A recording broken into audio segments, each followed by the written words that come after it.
cũng không mãnh liệt đến thế nào, cũng không khiến cho bản thân chúng ta cảm thấy căm ghét với đam mê của mình.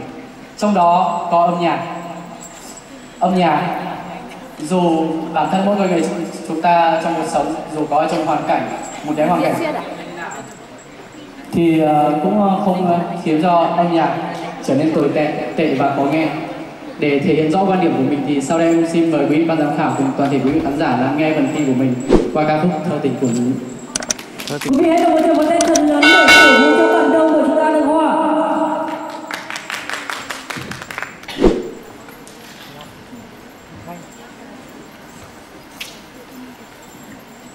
Quý vị ơi, quý vị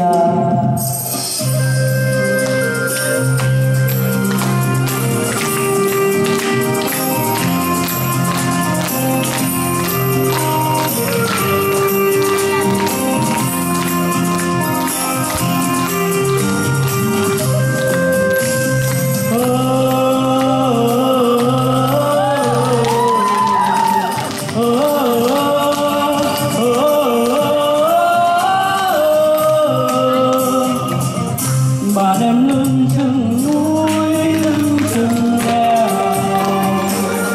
từng bậc thang lên xuống như con đàn âm hoài.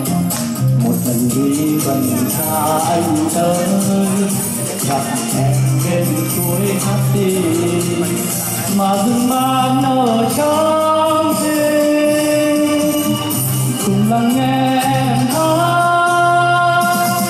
những cuộc đời, để lại bao thương nhớ trong lòng mình.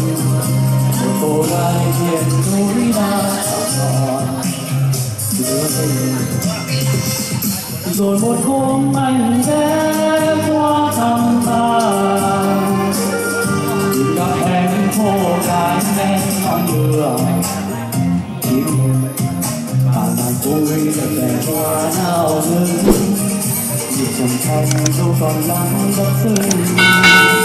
Từ xa em đã thấy tôi, giờ cứ vui em tới, em cha tôi thầm nhỏ tìm lấy người lính có thời, về người nhìn thấy qua thật đẹp.